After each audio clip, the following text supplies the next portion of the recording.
Kailangan pa bang mag-pruning sa mga tanim nating peppers? Hello mga ka-agri. Yan po yung isang tanong na sasagutan natin sa video na to. Marami pong debate, hindi lang sa online, maging sa mga kapwa farmer, kung kailangan pa bang i-pruning yung mga peppers.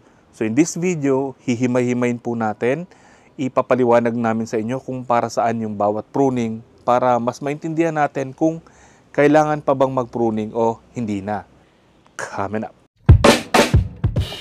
Meron po ako ditong dalawang sample. Ito yung bell pepper, ito yung siling haba. So una, ginagawa yung pinakaunang pruning, yung tinatawag nating toppings. Dito tayo mag-focus sa bell pepper kasi maliit pa. So ginagawa po yung toppings kapag meron na siyang 8 hanggang 10 dahon. Yung totoong dahon, huwag nyo po bibilangin yung unang dalawa. Kasi yung unang dalawang tumutubo dyan sa mga seedlings natin, yan po yung cotyledon, hindi yan binibilang. Kapag meron na po siyang 8 hanggang 10 dahon, pwede na po natin i-toppings, putulin natin yung pinakatalbos. So dito po pinutol na namin yung kanyang talbos. Ayan, kung makikita niyo po may mga tumutubo na panibagong sanga. So ang purpose ng pag-toppings namin para dumami yung kanyang branches, maging bushy yung bell pepper. Kung makikita niyo po marami na siyang mga sanga. So, ang ginawa namin, yung pinakatalbos, yung kanyang growth point, inalis namin. So, pagka inalis yun, hahanap ng panibagong growth point yung tanim natin. So, usually, lalabas yung mga sanga na yan dun sa mga nodes or yung pinakabalikat ng ating mga tanim kung saan tumutubo rin yung mga dahon. Pati po yung mga bulaklak tsaka bunga. So, ito, yung maliit na yan, yan po ay bagong sanga na. So, lumabas siya dahil inalis natin yung pinakatalbos. So, kahit po wala tayong gawin sa mga tanim nating sili, normal lang na tumubo talaga yung mga sanga dyan sa nodes. Pero pag tinappings natin, parang pinilit natin yung tanim na mag-produce ng sanga. Tanong, paano kung ekta-ektarya yung taniman, libo-libo yung mga sili, kailangan pa ba natin siyang isa-isahin?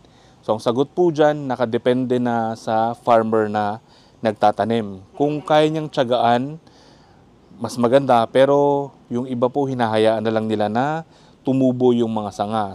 So, yun po yung kaibahan. Gusto mo ba ng natural lang na pagtubo ng sanga or susubukan mo yung chances na patubuin yung mga sanga sa pamamagitan ng pag-aalis ng talbos? After natin mag-toppings, after few weeks, ang aabangan po natin yung pinakaunang bulaklak or pinakaunang bunga.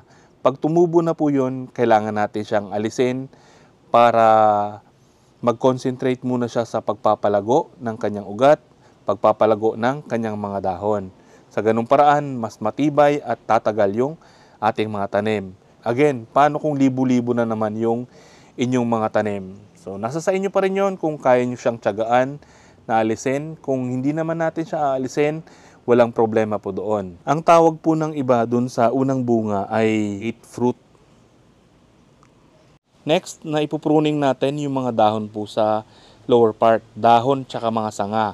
Para po yung concentration ng nutrients, dire-diretso na po dito sa ibabaw ng inyong tanim, hindi po dito sa lower part. Kasi kung meron po kayong patutubuin dyan na sanga, ikukonsume ng mga sanga na yan, ng mga bunga na tutubo dyan, yung nutrients na nakukuha niya doon sa lupa. Tapos pagka nagkaroon na siya ng bunga, ang tendency dahil mabigat yung mga bunga, pwede siyang lumapat dun sa lupa or pag umuulan at nagdidilig tayo, tumatalsik yung tubig galing sa lupa, tatama dun sa bunga, tatama dun sa dahon. Kaya po nagkakasakit yung dahon tsaka bunga. So kailangan po natin i-prepare yung mga gagamitin natin pang prune. Kung wala kayong mga pruning shear, pwede yung mga gunting na matatalim. So wag nyo lang po kalimutan na i-disinfect. Ang ginagamit kong pang disinfect itong hydrogen peroxide.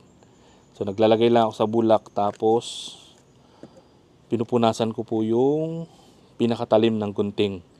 Kasi minsan nagagamit natin siya sa mga parts ng halaman na merong sakit. Tapos pag naigupit natin sa ibang mga tanim, pwede pong maikalat yung mga sakit. Tulad po ng virus tsaka ng mga fungus.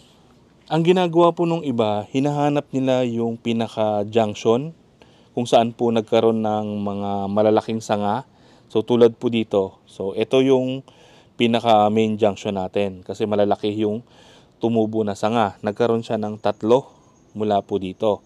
Although ito medyo mababa pero considered na rin siyang magkakasama. Ang ginagawa ng iba, magmula po dyan pababa ay inaalis po nila. So gugupitin nyo lang. Yan, lahat yan.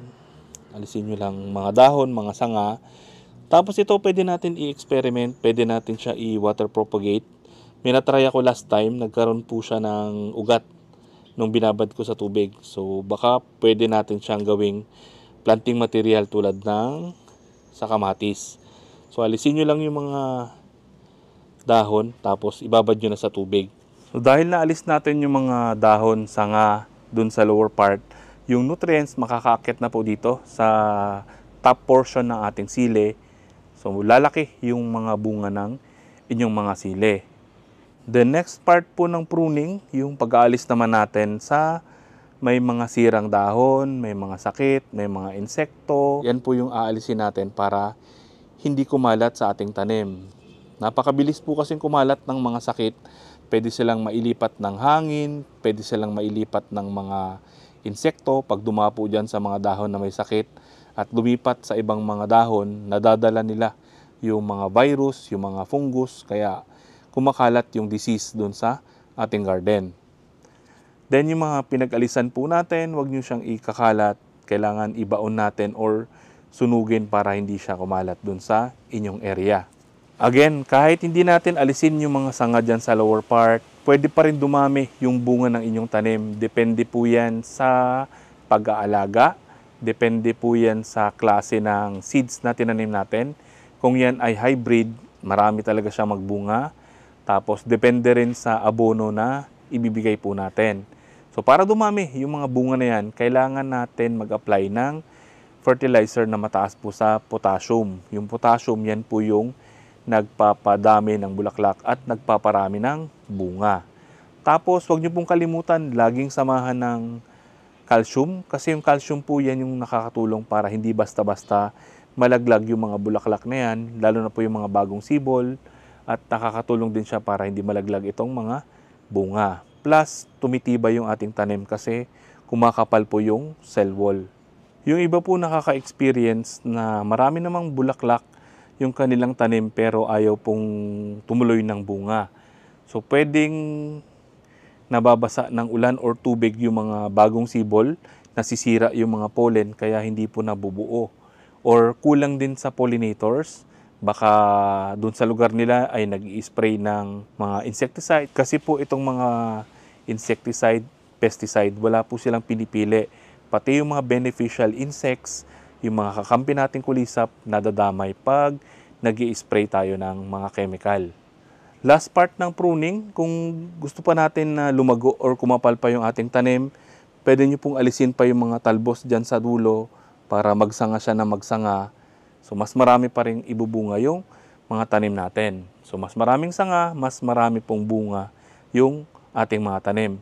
So kailangan lang po natin strategize kung saan natin patutubuin yung mga bunga na yan. Kung nasa lower part, masasacrifice po yung mga bunga sa upper portion. Kaya as much as possible, alisin natin yung nasa lower part. Tapos kung kaya po natin mag-apply pa ng fertilizer through foliar feeding, yung pag-spray natin sa mga dahon, mas maganda para dalawa yung pinanggagalingan ng nutrients. Yung nutrients na nakuha niya sa lupa plus yung nutrients na binigay natin sa mga dahon.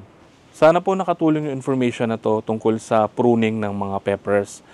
And sana po tulungan nyo rin kami i-share yung mga information na binahagi po namin para po makatulong tayo sa iba. Maraming salamat po. Happy farming!